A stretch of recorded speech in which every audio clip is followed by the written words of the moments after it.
মাসিক রেগুলার ছিল? হ্যাঁ। শেষ মাসিকের ডেট কবে ছিল? জুলাইয়ের 19 তারিখ। আচ্ছা। প্রথম বাচ্চা? হ্যাঁ।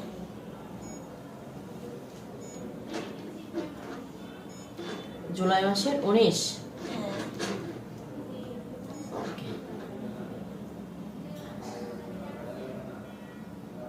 জুন, জুলাই,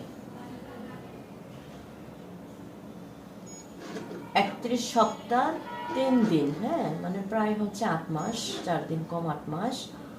আর আপনার ডেলিভারি ডেট এসেছে এপ্রিল মাসের 26 তারিখ, ঠিক আছে? তার ধরুন 1 সপ্তাহ আগে অথবা পরে হতে পারে। 8 মাস রানিংয়ে আছে। ম্যাডাম ডেটটা একটু কমাই বাড়াই করা যায় না?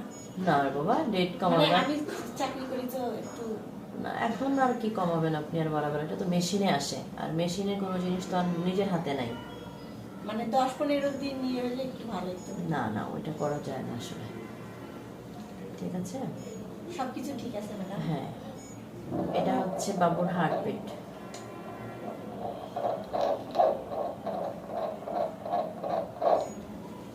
ঠিক আছে, এটা হচ্ছে হার্টবিট। হার্টবিটও ভালো আছে, 153। আপনি অফিসে ছুটি পাননি এখনো? না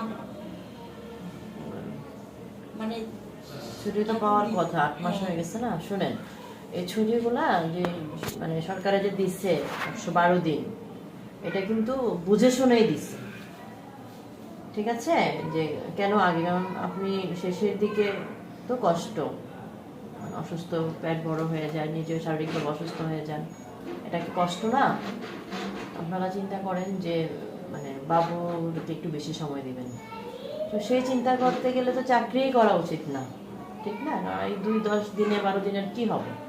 ওইটা কিছু না, বরঞ্চ মানে সঠিক হইতে যাওয়াই ভালো। মানে আল্লাহ না করুক, মানে এই অবস্থায় যদি অফিসে একটা দুর্ঘটনা ঘটে যায় বা ডেলিভারি ব্যথা উঠে যায়, ডেলিভারি হয়ে যায়, এটা কত একটা হ্যারাসমেন্ট না আপনার জন্য, প্লাস অফিসের জন্য। ঠিক আছে, এমনিতে ভালো আছে এটাই।